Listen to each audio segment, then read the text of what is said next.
Oh, fuck. Hold on. Alright, my bad, y'all. My bad. I was trying to start on time, so I didn't get as much shit together as I should have. Let's see. And the date on this is gonna be wrong too. I'm gonna have to switch that. Welcome. It is August 14th. It is a Wednesday, 2024.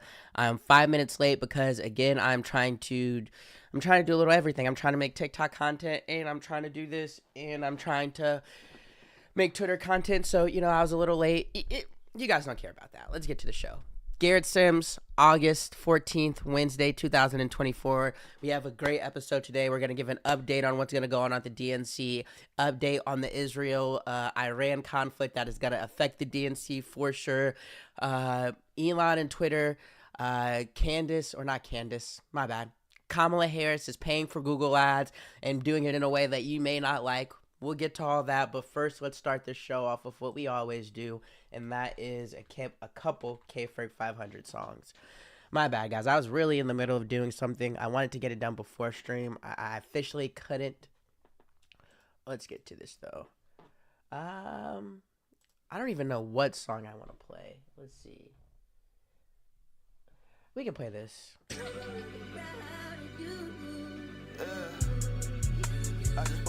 Alright, this is Where the Love by K-Ferg 500. Microphone on. Let's make the camera a little bit smaller. We're going to do two songs. So I want to get this posted, and then I want to, make sure everything's good. Let's go. We may even play three. I may be a little late today. I just want some twist, I feel better. We ain't doing no back and forth shit. Too old for that. Yeah, she thinks she got a wise man. I don't think but he's too clever. I just pour me some tricks, I feel better. Put on Prada and dance with the devil. Yeah, she never been in the VVT. She never called when you be in the sea. But I bet she link when that shit come to me. I'm back, baby, where the love? Yeah, yeah. If it came down to it, I'm slamming you out for real. If it came down to it, I'm slamming you out for real. Really, I'm slimy as ever. Really, I'm slimy as I hold my chips like poker. I know it's over as soon as I'm sober. Yeah, gang called me, told me bring a soda. So I brought a soda. Try to be front the move. I'm trying to get this cash and reach my quota. I don't even play like that. Little bitch, you sober. 252 getting high in the stool. Hop got dark, 3 in the 2. Told the bitch that I ain't Bruce Wayne. All about me, I ain't saving you. These niggas talking, don't think that I hear it. Let it start cause you got hoe in the spirit. Treat that bitch like a BOA. Load her up, then go and clear it. Yeah. She think she reigns supreme, she ain't even make the team. Yeah, she playing with Maybelline, my little cup was Maybelline. Yeah, we in the SVR, I'm through with the SRT. I'm through with the highs and buys. She wanna come and go, but I wanna fucking leave. She don't understand, I'm only a man, can only do what I can. Yeah, the shit getting hot, man. Okay, I get it, but why you ain't at you a fan? I bet your mama ain't know she raised the hoe, and I'm just saying. Yeah, I let niggas get too hype.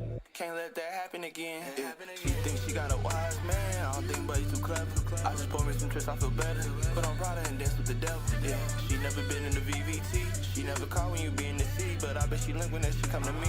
I'm back, baby, where the love? Yeah, yeah.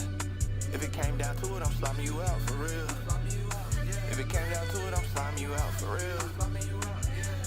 Really, I'm slimy as ever. Really, I'm slimy as I hold my chips like vodka.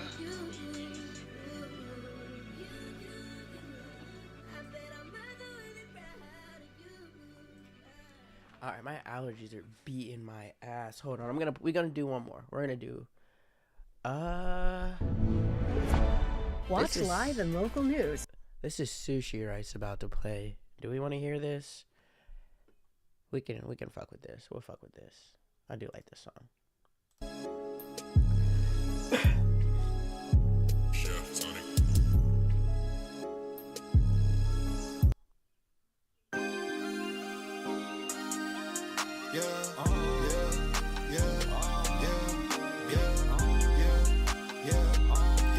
I like this. We'll go here.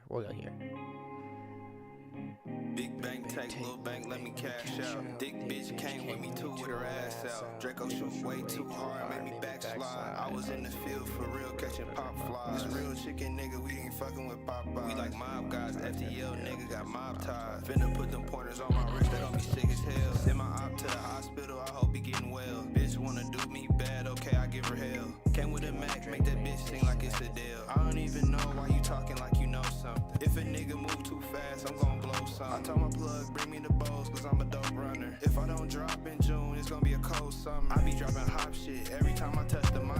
She ain't coming when you fucking, you ain't stuff it right. If you can't stretch it to a pint, then you ain't cut it right. Nah, I ain't too pot, but I'm thug for life. Bitch try to do me wrong, she was bugging right. I get high every day, bitch, I love my life. If you ain't dripping like me, you ain't coming right. Nigga ain't good in his hood, he can't come at night. I just sparked some runs, now I'm high as a satellite. Big bank take, little bank, let me cash out. Thick bitch came with me too with her ass out. Draco shoot way too hard, made me backslide. I was in the field for real, catching pop flies. This real chicken nigga, we ain't fucking with Popeye. We like mob guys, FTL nigga got mob ties. Finna put them pointers on my wrist, they gon' be sick as hell.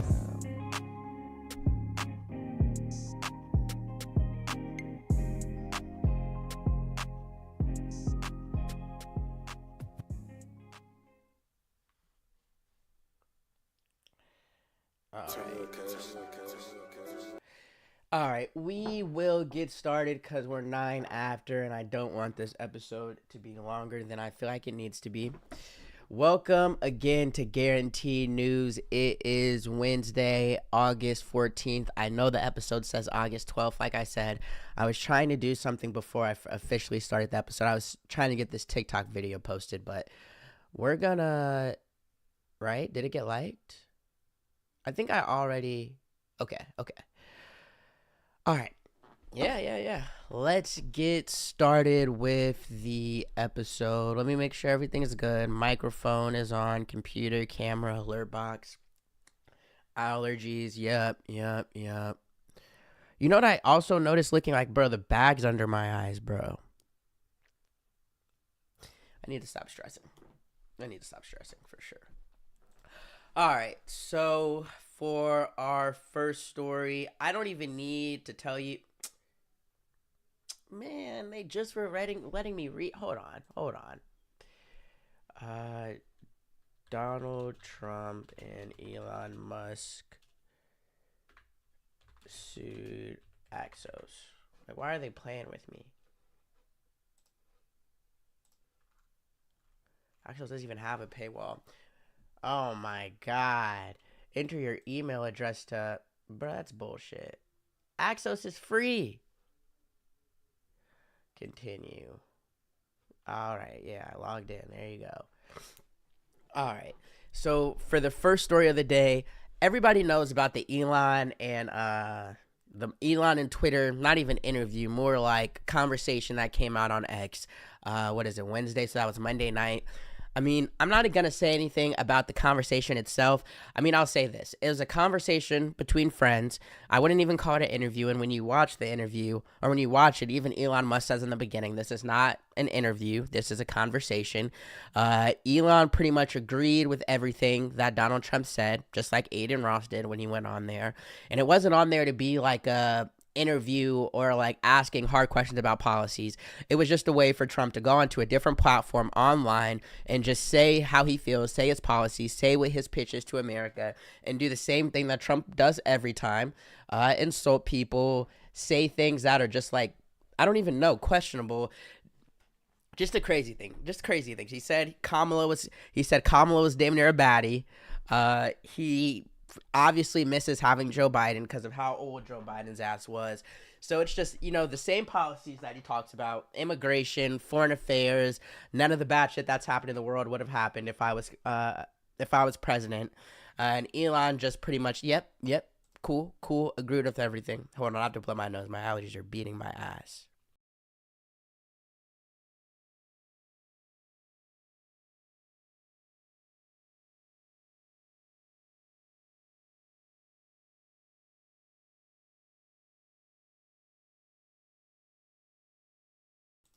All right, my bad about that.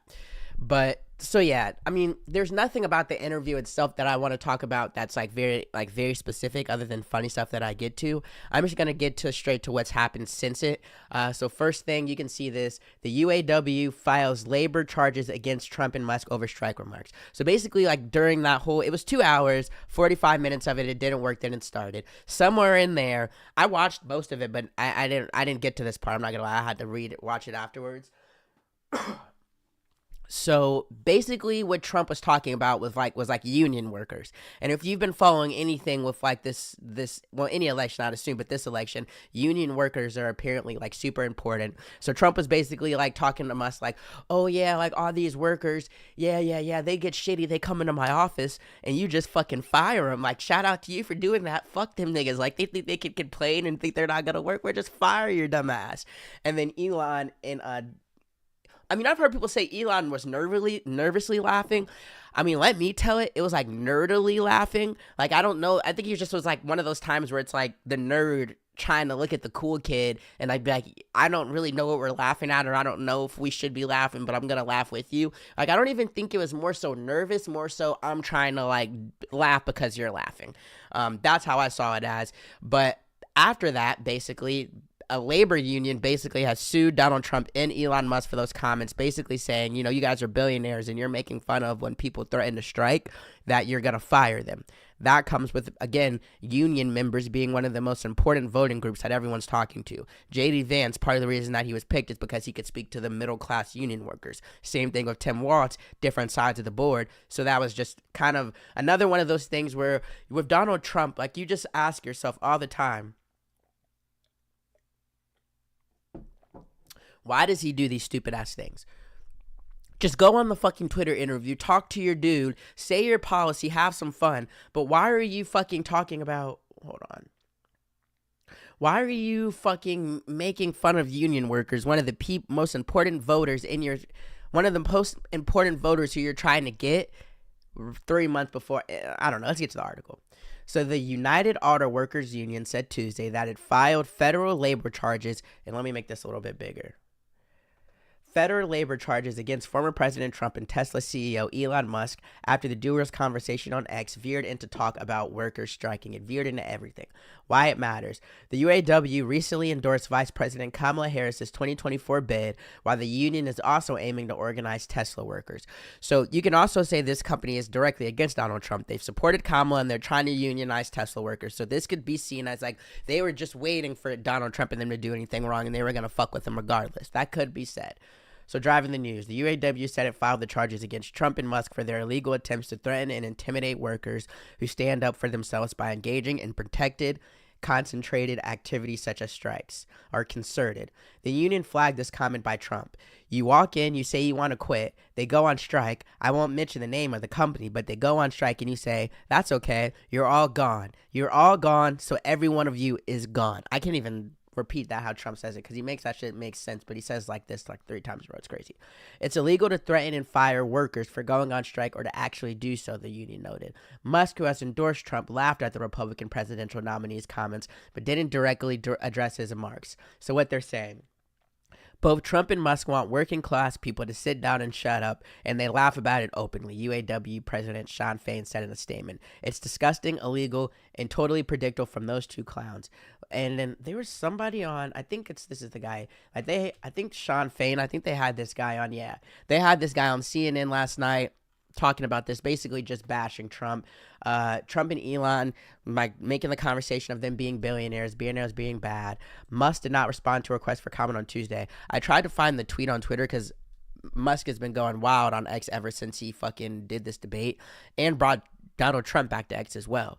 We'll get to that in a little bit of a second, but he didn't respond for a request to comment from Axios, but he definitely put something on Twitter, like basically, he put something on Twitter bashing him. I don't want to mince his words, so I won't say. Trump campaign senior advisor Brian Hughes called it a frivolous lawsuit and a shameless political stunt intended to erode President Trump's overwhelming support among America's workers. What's next? When labor charges are filed, the National Labor Relations Board decides whether to investigate the allegations. If it concludes there were violations, it could impose penalties. Let me give you my own why it matters for this. I don't think anything's gonna come from this where like Donald Trump or Elon Musk really have any fucking trouble. This is the only thing I want to say. What does it mean for the voters, and how does this hurt or help Trump? I think every single time Donald Trump talks now, and I guess it's always been this way, but for some reason, because I think it's because it was so new in 2016 that it was okay, or that people liked it more, even the moderate voter. But now it seems like every single time Donald Trump talks, he says something that is gonna give news people, whether you're on the right or left, something to talk about, something to bite on, pause for 4 or 5 days. Every time he talks, he says something that it's like, you should not have said that. There's no reason for you to say that. And now people are gonna be talking about it for 4 or 5 days, painting you in a negative light. You look old. You look hateful. Like, that's just, he does it to himself. He says something every time he gets on camera where you have to. I think the Aiden Ross one might have been the only one where it wasn't like a big, huge comment. And that's because I don't even think Aiden Ross asked him so many fucking softballs he couldn't even play the game. It was T-ball. I mean, because I think, and I don't think Aiden and Trump have any personal, relationship. So that's why no fried shit was said there. But every time Trump has got in front of a camera, it's like he's hurting himself. And he says the same policy and the same talking points in like a less scripted way than Kamala, I will say, but it's like rambling and stuff. That it's just like you're not getting anything new. He's not talking to any specific crowd, different crowd. It's all the same crowd. It's all the same message. It's just not smart campaigning at this point, and that's what I wanted to get to at that. And now, from talking on X, he's being sued. Another thing I want to get to at this is like, let's look at a couple of like, there's a couple of things with X that I want to get to at this that I have. So let's see. Okay. This is interesting to me. And Elon Musk has been, Elon Musk posting this and being the owner of Twitter and how he operates Twitter is kind of interesting to me in and of itself. But he's looked at this and said, even the public knows. And this was interesting to me, kind of off topic directly from what we're saying.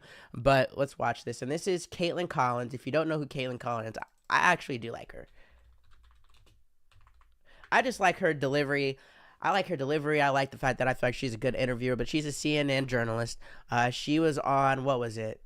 Stephen Colbert, and they were talking about some story. It wasn't that interesting to me, honestly, but this is listen to this. Thrown on his heels by this, and he's not really sure how to go after Vice President Harris. He knew his attack lines on President Biden.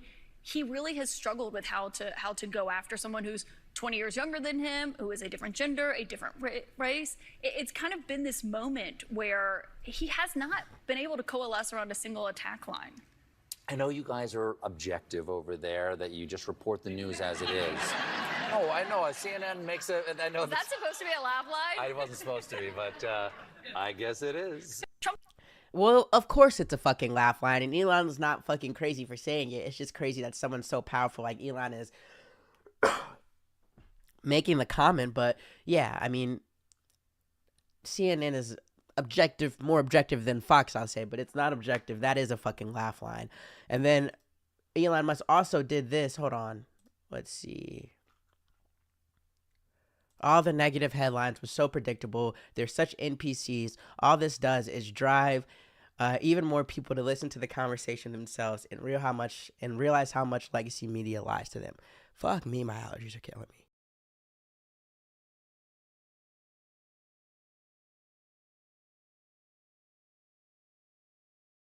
All right, hold on.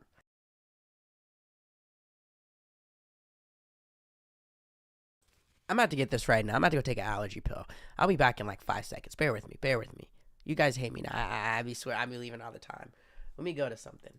I'm not gonna play Candace Owens. I was gonna play Candace Owens, so I'm not gonna make you guys listen to that. Let's try what I was saying. I mean, bro, let's not be annoying about this. I'll be right back. We'll just play this. I'll be right back. Not tweaking behind none of this.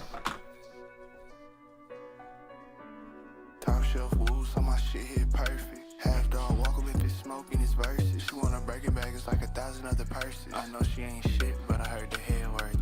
Niggas too dumb, know they head ain't working. I could settle right now, but I ain't fucking with that. She wanna live in my skin, I'm allergic to that. Dog past so many niggas keep a surgery mask. I don't even know these niggas, why they claiming it's that. Niggas wasn't in the hood smoking Theo blunts. My bitch bitch rockin' all black, you really think she a punk. She thought I bought it all for I did it all off a punch. She wanna stack, we at prime, my Balenci's 45. Tryna fuck nigga down, he was getting too hype. He an internet thug, all he ever do is type. She gave me face all night, neck hurt like we on Skype. Or maybe FaceTime. She want a nigga like Brent, well let me waste time. I'm in the S5 on the west side, unfortunately. Like, bro, you can hear me breathing. Like, what the like, bro, look at me. Look at that, bro. Like, my allergies, bro. Shout out out of a cold and sinus, bro. You know what I'm thinking, bro? Like, I'm just talking shit right now at this point. Like, honestly, if I could get ads from any company just off, I would do medicine. Like, bro, medicine, medicine ads for me, I would be great, bro. I would be awesome to sell your product. I take so much medicine, and I hate medicine, but I also love it. Like, this Advil cold and sinus.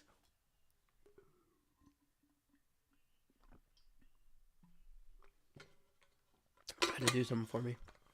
I'm either going to be sneezing all this out on stream, or it's just going to, like, go away. One of the two. Every time I take it, one of the two. I swear, all those cigarettes from the casino are still fucking with me. All right, back to what I was saying. Elon Musk and his Twitter. But another interesting thing of like that, like, okay. A wall of negative headlines was so predictable. They're such NPCs. All this does is drive even more people to listen to the conversation. This doesn't drive more people to listen to conversation. People are going to listen to it anyways because it's Twitter, one of the most popular social media apps, and it's one of the people, and it's Donald Trump, one of the most people that you have to watch no matter what. And then him saying people are NPCs, something that I can say from Elon, he might be like the most NPC.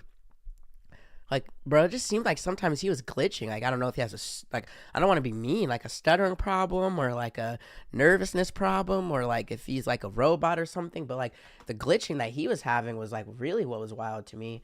Let me go in and read some of these. These are headlines. Oh, you can't get bigger on Twitter. That's fucking lame. All right, these are basically headlines that they were going in. USA Today, Fox News. They're all pretty much, they're bashing it.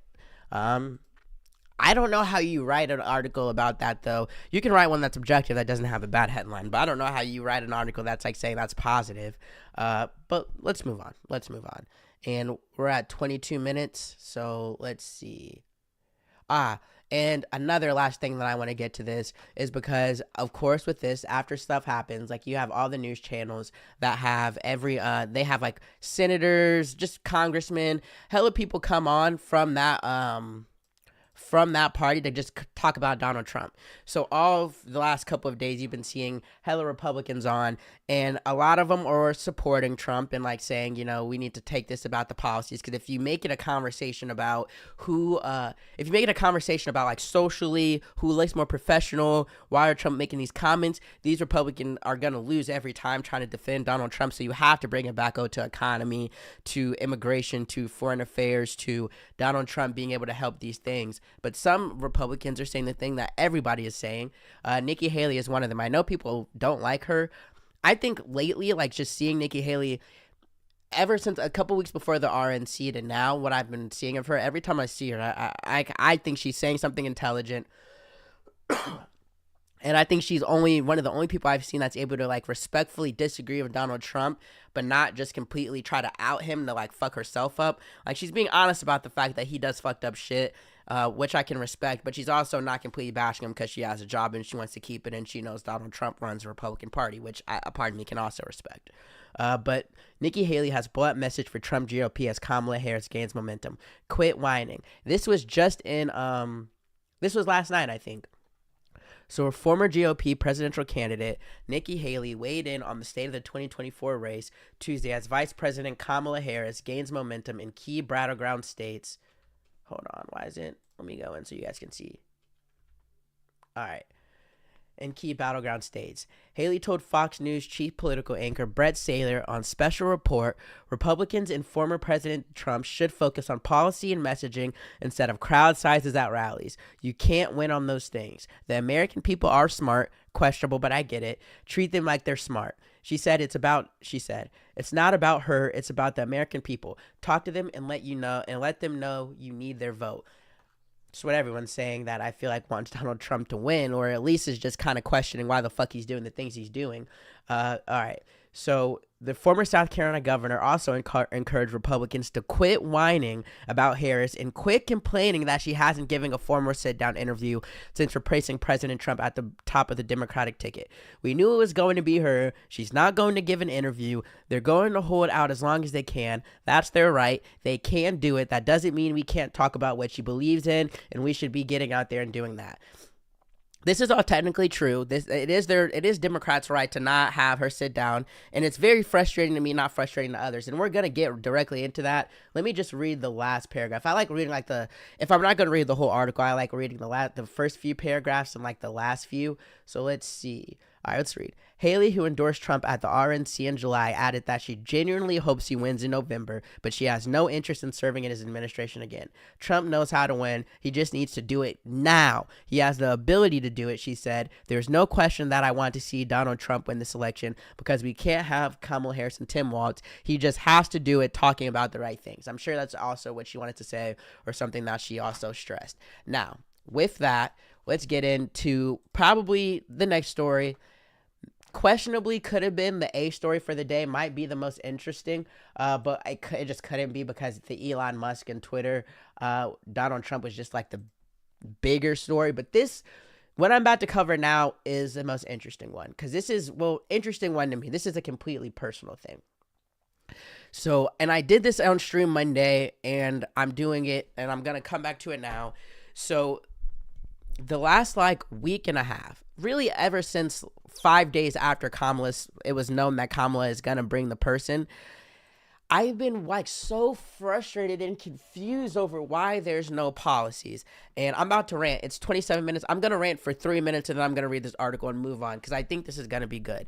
I've been so frustrated about Kamala and the policies and why she's not putting them out and why she's not being clear about them. And I've been posting on TikTok more, and I read the TikTok comments, not because I care about them, but because I want to get some sort of, I want them to be able to make me think about something, or even if they're stupid, gauge my mind to a certain path of thinking, to look up articles, to be able to create my own reasoning for things. I don't want to just come in and read articles to you guys, and I don't want to just repeat the same opinions that I'm hearing. I want to create my own and give them to you, but I want them to be smart. And talking to people helps that, and through TikTok I'm able to talk to people. And a comment that really stuck with me, or a sentiment from comments that really stuck to me, was,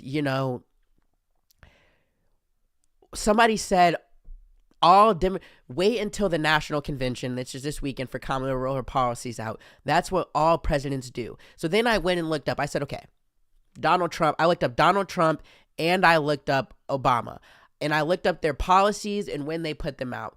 Donald Trump, and let's not make a long story short, they did put their policies out before the national convention, because they had to accurately describe their policies and prove that their policies were right through a primary. For Donald Trump, he said he was going to be running in 2015, 16, 17, 18, 19, 20, 20. Yeah, 2015, he said he was going to be running. He had to do a primary all that year before leading up. Through there, you're saying your policies. You're saying how you feel. You have a website with your policies. Barack Obama had been a senator for years, but before he even before anything happened, a year before, he announced that he was going to be running to be president. That's what I've seen that usually happens. When you're going to be president, you say you're going to be president almost a year before anything starts. You start gearing up, and then you have the primaries where you're debating against your party. Then you get picked by your party. Then you debate against. It's so much more time. So there's a time crunch that why Kamala doesn't do it. But the argument that that this is normal in any means necessary, or in any way, shape, or form, that Kamala hasn't been doing any interviews, and that she doesn't say her policies clearly, and that this is something that's normally done, it's not. And it's not normal. And I will say, to give her grace, the way that she became the nominee is not normal because of everything that happened with Joe Biden. So maybe there is grace that needs to be given to her because of her unnormal situation. But I do think please tell me my microphone is on. I'll be so angry. Okay. I do think, even with the fact that there is grace that has to be given, because she didn't have maybe the time to put together policies. I feel like it's just not. I don't like it. It's hard. It's hard because I feel like we're getting tricked, and they're doing this from a strategic pitch standpoint. They're not putting the policies out because they think it's the right thing to do, because they don't want people to not like her even more when she stands on her policies. And I know that they're doing that, and that is frustrating me, even though I also know that it could be an honest thing that she was vice president and didn't have her policies together in the way that you would to be a presidential candidate. Now, let's read this article because I think it's great. So, Harris cautiously rolls out policy aiming to outmaneuver Trump and address 2020 liabilities. All right, let's look. Vice President Kamala Harris is trying to outmaneuver former President Donald Trump, and address old vulnerabilities on her policy positions as she starts to fill in how she would govern if elected in November. Vice presidents rarely have policy portfolios of their own and almost always set aside any views that differ from those of the Oval Office occupant. Now, after 4 years of following President Joe Biden's lead, Harris has taken a cautious approach to unveiling a policy vision in her own right. So this is saying because maybe she was vice president, it's kind of in the job to not have policies because you want to be behind the vice president. But her surprise ascendance to the top of the ticket after Joe Biden dropped his re-election bid also means her policy platform is being pulled together just as quickly. So even there's where that grace comes in, where this all happened so fast, where even having to put the policy together is so fast. It's argued that if you were vice president and if Joe Biden died, it would have been you. Maybe you should have been ready.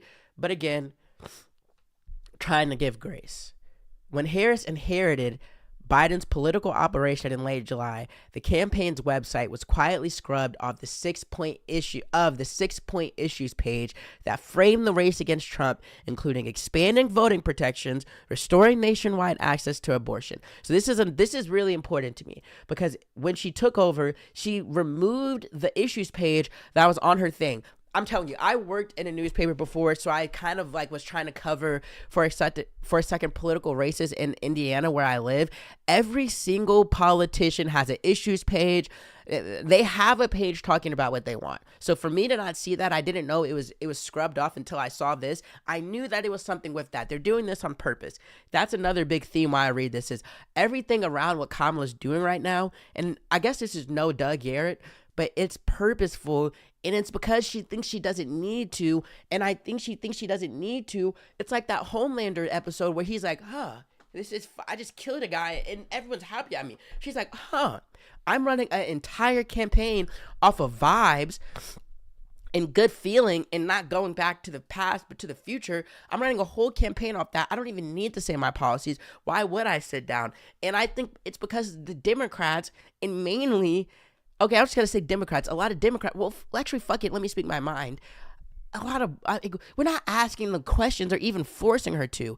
Yes, I think Kamala's the better decision, but in that, we also have to make her speak to us. Like, we can't just let her just go off vibes for 3 months. And people are saying that she won't, and that we're going to get policy talks this on Friday and stuff. And I'm excited about those policy talks, but it's just like, because she's doing this on purpose and we can't let her run off vibes. Okay. Instead, Harris has peppered her speeches, so far heavy on biography for herself and her running mate, with broad goals like building up the middle class. She has called for federal laws to provide abortion access and ban assault-style weapons, but she has been thin on the details of what specifically they would entail or how she would persuade Congress to make progress on some of the most hot-button political issues. AKA, she's going and just talking about how she is, who she is to introduce you, and she's making broad statements that you want to hear. We want to raise the middle class. We want abortion back. We want bans on assault-style weapons. But how are you going to do that? What's going to happen? And when people are just making when people are okay with these broad strokes terms, like, okay, but you have to say how you're going to do it, or you at least have to have something, or it's nothing. And she's doing this on purpose. All right, let's keep going. How much is left of this? Because I don't think we need to read all of it. And I think there were some more important parts, but let's go back because we were at an interesting part. Okay, we talked about this already. Harris announced that she, like Trump, wants to end federal taxation. It's also one of the most prominent ideas embraced by Trump in his 2024 bid to get back into the White House. A bonus in the view of the Harris camp, which has tried to needle the Republican into making unforced errors, which he's been doing all the time.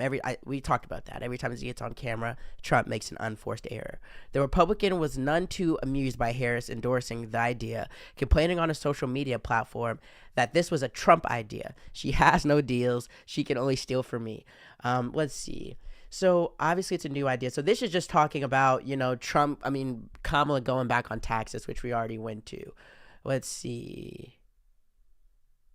Yeah, in her first week as a candidate, Harris' most pronounced policy moves has been to back away from liberal stances she took in her failed 2020 bid for the White House, including proposals to ban fracking, establish a single-payer healthcare system, and decriminalize illegal boarding crossings. She's going back from that. That's where the flip-flop comes in, and that's where people want, how do you feel about these things now? Harris dropped out of the heated race before a single vote had been cast, but recognizes that voters now could punish her for those stances if not quickly addressed. But voters now objectively have no choice. Because if you want to have a policy conversation on Kamala, you're going to have to go back to these 2020 things, what she did as senator, and the little that she's done as vice president to make an argument. So it's like... Unless you want to just give Kamala all the grace in the world, it's not unfair to say these things. Okay. Another complication for Harris comes from her relationship with Biden, who quickly endorsed her and handed her, let's see. Yeah, this is funny as hell. Another complication for Harris, who comes from a relationship with Biden, who quickly endorsed her and handed her the keys to his political operation after he dropped out. The last 3.5 years, they've been in sync, said Jean Pierre. They've been certainly on the same page, and I presume that would continue from here. And let's read the end of this. Let's do a little bit of scamming. But all those plans will require congressional employees to do. Harris' campaign messages that are attempted to shift to the center are reflective of how she would try to bring consensus to the government. That's a good point. While Donald Trump is wedded to the extreme ideas in his Project 2025 agenda, Vice President Harris believes real leadership means bringing all sides together to build consensus, said Harris's spokesman Kevin Muenz. It is that approach that made it possible for the Biden-Harris administration to achieve bipartisan breakthroughs on everything from infrastructure to gun violence prevention. As president, she would take the same pragmatic approach, focusing on common sense solutions for the sake of progress. Kamala, while Trump in recent weeks has resorted to personal and racially tinged attacks on his new rival, his campaign has been working to put Harris's policy aims front and center, aiming to paint Harris as a radical liberal, pointing to old videos of her discussing policy positions during the 2020 Democratic primary. Kamala Harris has flip-flopped on virtually every policy she has supported and lived by for her entire career, from border to tips, and the fake news media isn't reporting it, Trump posted Sunday. She sounds more like Trump than Trump, copying almost everything. She is conning the American public and will flip right back. I will make America great again. There will be no flipping. The way Donald Trump says these things is just kind of so incendiary that it doesn't work, but it's a fair comment. I mean, Kamala is basically, she's trying to stay in the middle as much as possible and run on vibes, because it will not, to make people not see how she really feels. But I feel like we have to know how she feels about certain things. How does she feel about fracking? How does she feel about illegal boarding crossings now? And what is her plan for the border? How does she feel about just foreign policy and foreign affairs? What are her plans? And another point that I saw that I think was really good is, if she's not willing to stand on her policies and stand on how she feels to, journalists, to the American people, then how can she go in front of the leaders of different countries, the leaders of different countries, and speak for the betterment of America? And not the betterment of America, but for the voice of America. How can she disagree with these people? How can she say what she thinks amongst these strong leaders if she's not even going to do it to the American people? And the argument could be made, it's not a fear thing, it's a strategy thing. But I just don't like it. And I don't like that it seems that the American people are okay with it. The people that like Kamala. So Friday, when she has these policy conversations and they said they're going to be around the economy, I'm very interested to see what she says and what she's talking about. Now, the next story, this one is really interesting as well. This is another Axios article. And I'm going to log out of this. We'll do it later. This is another thing and this is getting in again to Harris is basically trying to make a vibes campaign and kind of get into the mind of the American people in a way that you can say it's questionable however you want to feel about it. But Harris campaigns Google ads rewrite news headlines. All right, and this is an example of them doing it all. Let's go in a little bit. So let's see. The Harris campaign has been editing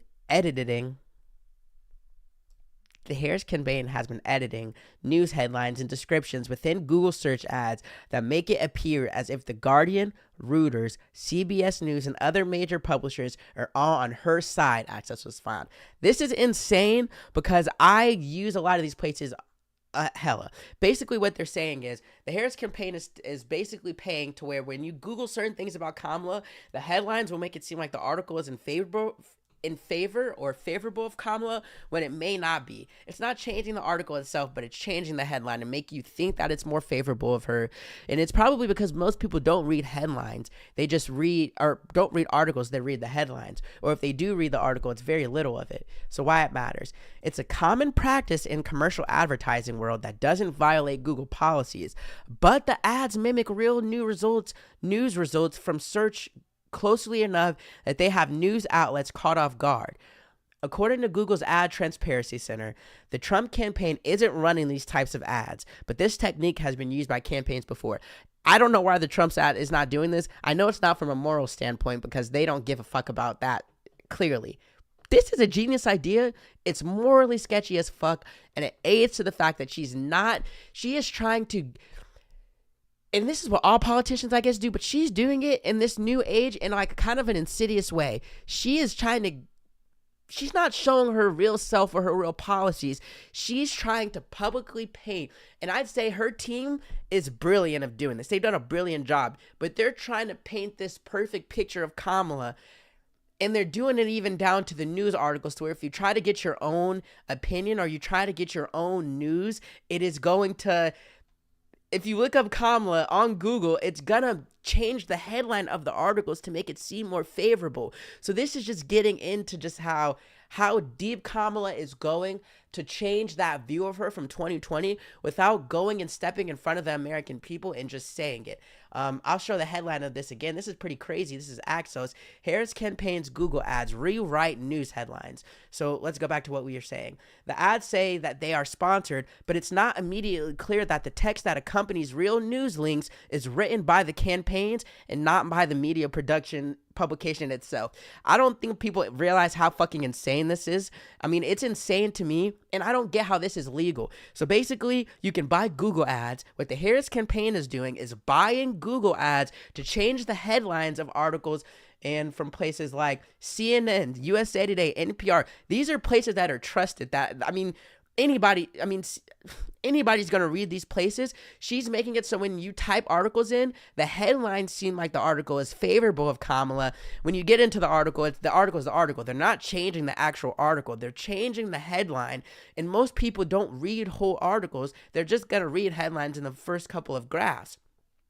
And this is legal. This is okay. This is a marketing strategy in 2024 with just the age of misinformation, the age of just everything. This is insane to me. It's a smart play strategically. It's fucking genius. Morally questionable. But what they're saying, while we understand why an organization might wish to align itself with the Guardian's trusted brand, we need to ensure it is being used appropriately and with our permission. We'll be reaching out to Google for more information about this practice, a Guardian spokesperson said. And again, this is legal for Google. It's not wrong. And most people who are doing it, it probably wouldn't bother you much. But when you have someone being the president of the United States, you have to make regulation on this. This is kind of just, it's just untrue. Spokespeople for brands such as CNN, USA Today, and NPR, whose links appeared in Harris's for President ads, said they were unaware that their brand was being featured this way. Didn't even know it was happening. So I think, there needs to be some regulation put on this. One of them obviously has to be, if you're going to take some of the most popular news stations in the entire world, trusted, whether for good reason or not, they are some of the most trusted written news brands, and you're going to change their headlines, you should have to reach out for them and tell them, ask for permission, and at least give them the chance to say no. It's just kind of crazy. Reality check. Google said the ads don't violate its rules, but platforms in the past wrestled with whether this type of format can spread misinformation. And Facebook banned the ability for advertisers to edit text from instant article news link in their ads in 2017, citing continuing efforts to stop the spread of misinformation and false news. So, I mean, this is insane. Let's go to the end. The big picture. The political ad world has always been murky, but a lack of regulation in the digital world has put the onus on tech firms to decide what's deceptive and what's fair. And what is this? Oh God, I may get fired. Okay, this is hard to believe, but let's get into it. So, an NYU doctor died from a food allergy while at a Disney restaurant. Oh shit, this is doing terrible.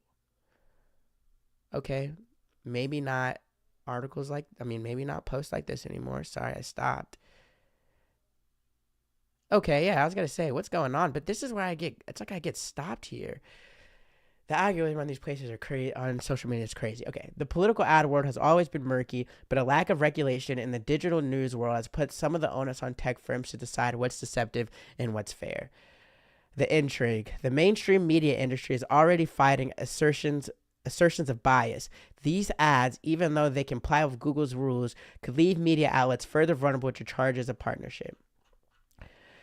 So this is just getting into more just where you have the money, when you have the power, you can really change the way people feel. And we really do live in an age of misinformation that's kind of crazy. Again, I feel like Google's going to have to do something to regulate against this, because the companies that are doing it, that they're getting like, it's CNN. It's not like if it was like happening to like a lower or independent journalism. This is big news company this is happening to. And again, this directly ties into that conversation of Kamala is very genius. It's genius, but she's painting a very specific picture of her, and she's doing it through money. She's doing it through strategic movement, and it's working. And Donald Trump is doing the exact opposite. It's like Trump is saying, I can do whatever the fuck I want and win. And maybe that worked in 2016, but I really do believe this is going to be a close race, because so many people believe in the Donald Trump message. And the Donald Trump, and so many voters aren't voting socially off vibes. They are voting off economically and foreign affairs. And if you're voting off that, you're probably going to go for Trump. But I can't help but get the feeling that Kamala is tricking us. A lot of people. Her strategic planning is so smart. It's wrong to me, and it bothers me, I think, down to the core of my journalist person, because I feel like it's not integrity in it. I feel like it's tricking the American people. I feel like she has this perfectly staged plan that's not about talking to the American people and saying what's best, but for using Donald Trump's all the wrongs against him and painting her to be something that I just don't think she is, for better or for worse. She's just not that. And I think Trump is just no strategy at all. He's just going and saying what he wants and talking to the American people. And I think November, no matter who wins, that's going to be a very interesting conversation to look back to now in August. How these two people ran and what the American people went into the ballot box, what worked for them. And again, I say this all the time for me, because I'm going to probably vote for Kamala because of what Trump stands for from a social aspect. Is just so dangerous and so bad. But I can't help but just hate and be frustrated and be sad and scared in a different way how Kamala, unless she changes, we have 3 months still, but how Kamala's purposeful painting of her that doesn't seem to be true is winning her the race. it doesn't feel right. I don't like it, and it feels nasty in a way that is different from Trump, but in a way more insidious. I can't help but feel that way.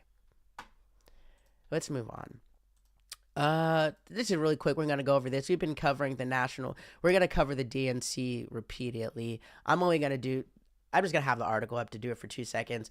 At the DNC next week, Obama's going to speak. Excited for that. Oh, wait, hold on. Let me get this out of the way. My bad. Obama's going to speak. Both of the Clintons are going to speak.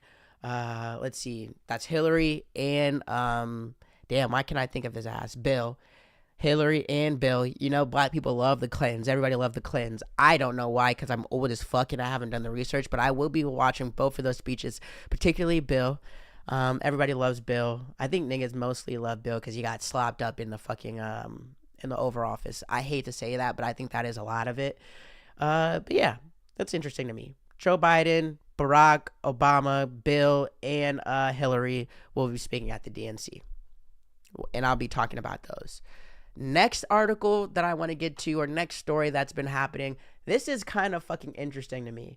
So I'll cover this fast. We're not going to read this whole article.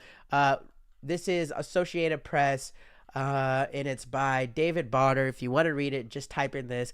News outlets were leaked insider material from the Trump campaign. They chose not to print it. So basically, this is what happened, right? Trump says it's from Iran. They don't know who it's from. The people that were leaked it to don't know who it's from. Let me read a little bit of it. At least 3 news outlets were leaked confidential material from inside the Trump campaign, including its report vetting J.D. Vance as a vice presidential candidate. So far, each has refused to reveal any details about their received. All right, let's spark notes this, okay? Let's get to it quickly.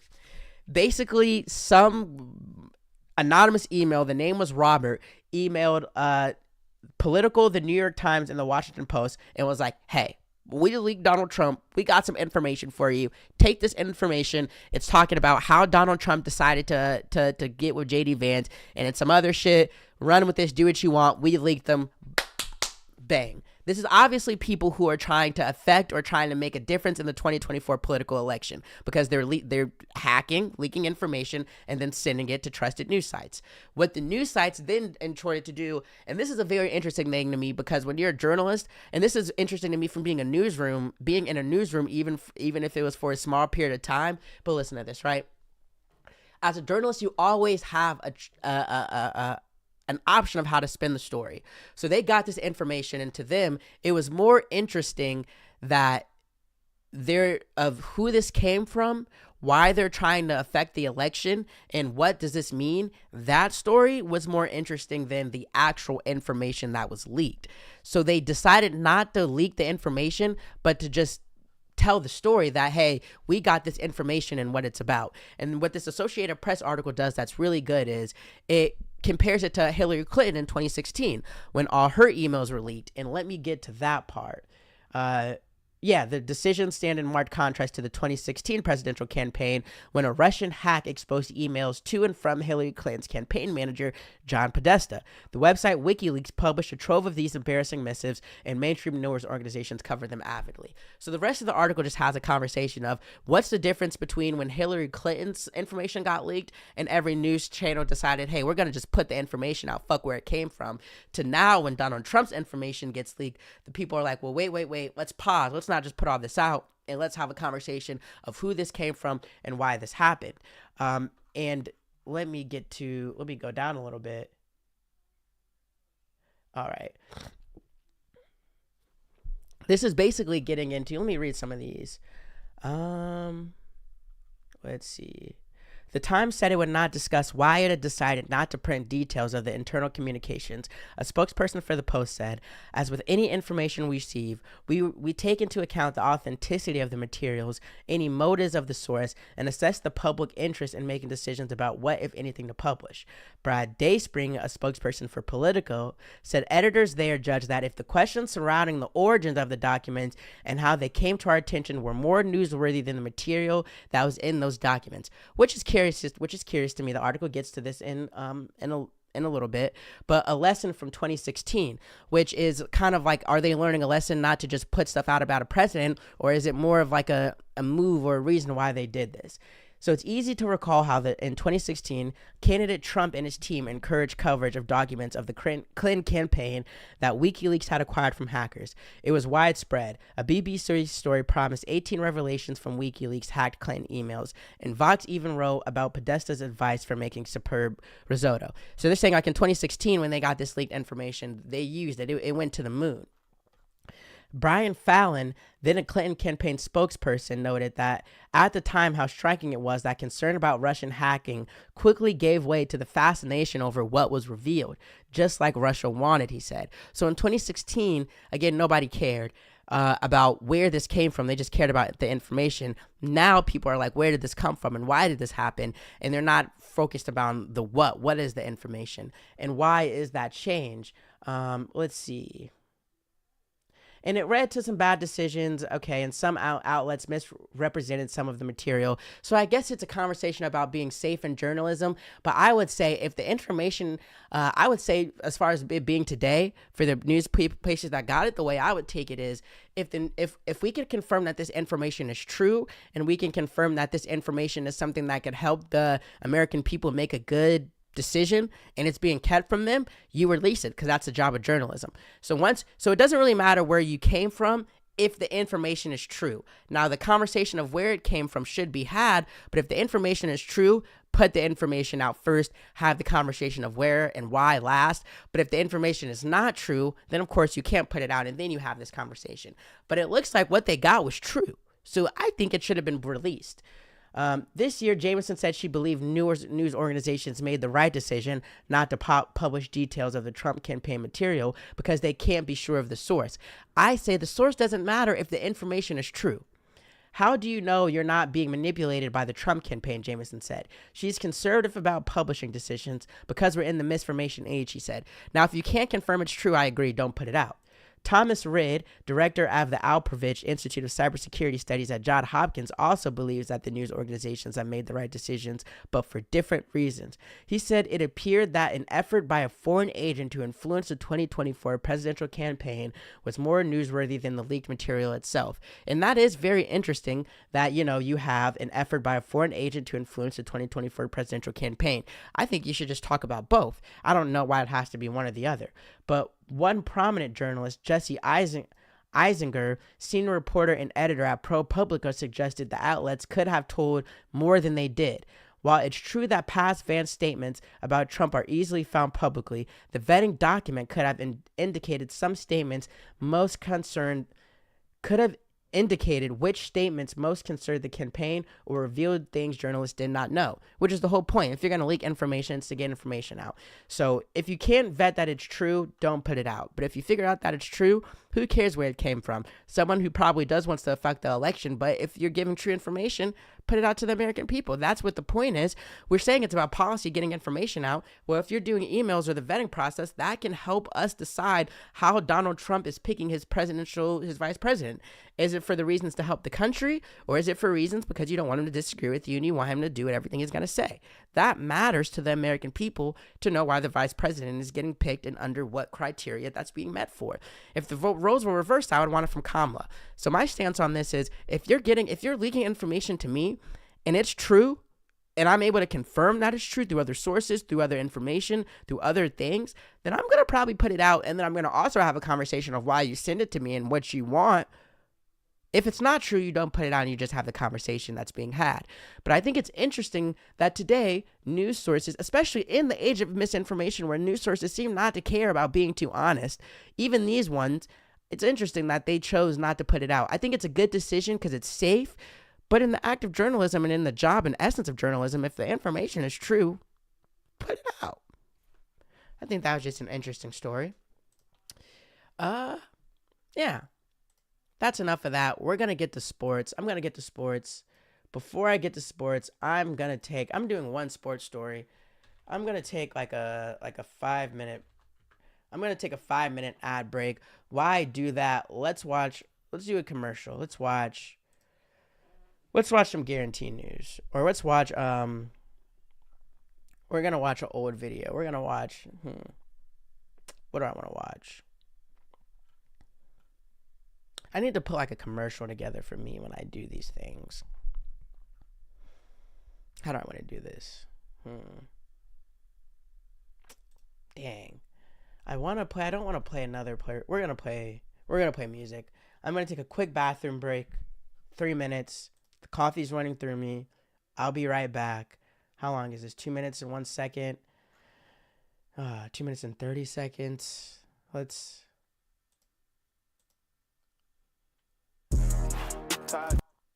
just do. Where's notes? I'm gonna put this.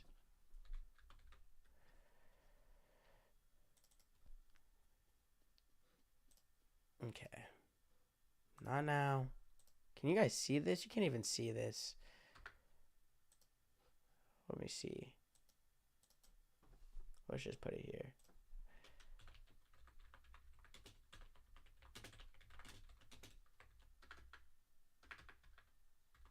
Or do I have a timer or anything anywhere?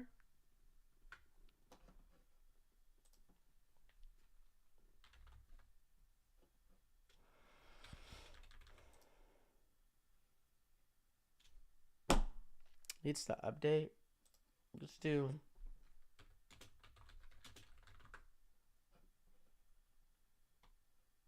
All right, 3 minutes, and I'll be right back. And let's. It's at 30 seconds. All right. Let's see.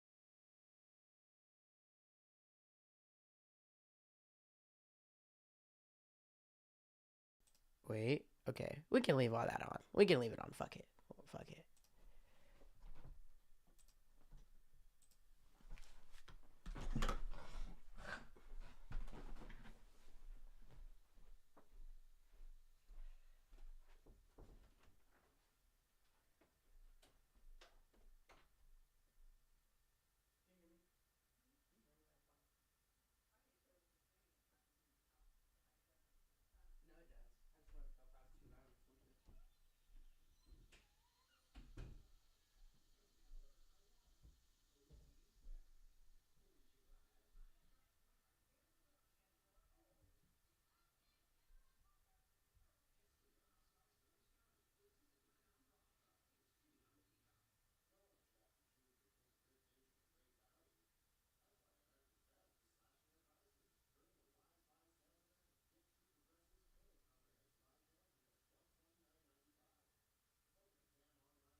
Let's see.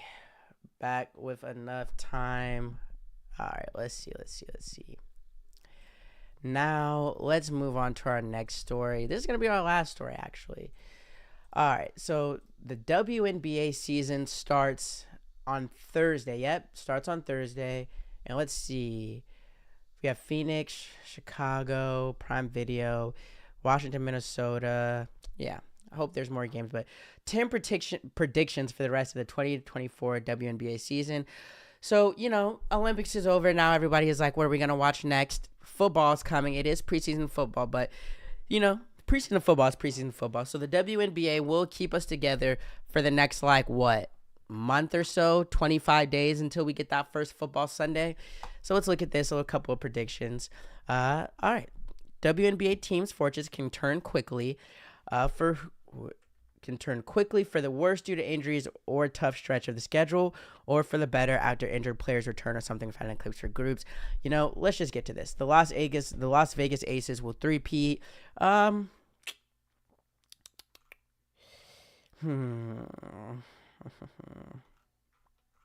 I agree. They need a Fever will make it back to the playoffs. I 100% agree. Some more predictions. Caitlin Clark will win Rookie of the Year. Chicago Sky will also make it to the playoffs. And I think that rivalry, because I'm sorry I can't talk for the last 5 days. I'm bad at pronouncing words, my bad. But I think that's going to grow between the Sky and the Fever. And I think the Fever will win the next game between them and the Sky. That is completely biased. Sparks will suck. Caitlin Clark, Rookie of the Year. That goes down the wire with Angel Reese. Still think Caitlin's going to get it.